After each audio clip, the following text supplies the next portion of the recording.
सर्वोच्च न्यायालयाच्या 7 सदस्यीय घटनापीठानं निर्णय दिलाय की अनुसूचित जाती आणि जमाती आरक्षणात उपवर्गीकरण केलं जाऊ शकतं।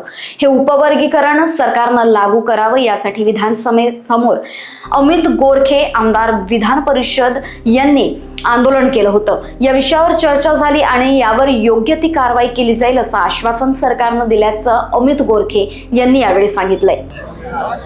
नमस्कार। काल मी अबकड आरक्षण या विषयामध्ये या ठिकाणी आंदोलन केलं होतं आणि तोच विषय आज मी सभागृहामध्ये मांडला।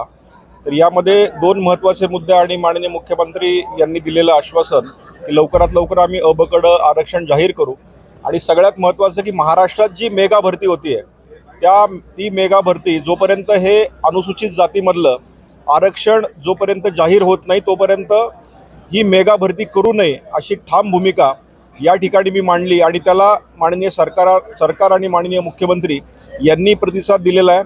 मी आपल्या सगळ्या पत्रकारांच्या माहितीसाठी सांगतो की अनुसूचित जातीमधले 59 जे घटक आहेत जे खऱ्या अर्थानं वंचित आहेत त्यांना न्याय मिळण्यासाठी आपण सगळ्यांनी या बातमीला तेवढंच महत्त्व दिलं पाहिजे, कारण ह्या 59 जाती आत्तापर्यंत वंचित आहे आणि डॉक्टर बाबासाहेब आंबेडकरांना अपेक्षित असलेला समता आणि न्यायवाद या वर्गीकरणानंतर मिळेल आणि तोपर्यंत सरकारने कुठली मेगा भरती करू नये अशी विनंती मी याद्वारे केलेली आहे। धन्यवाद। लोकवाहिनी मीडियाकरिता अविनाश तोतडे, नागपूर।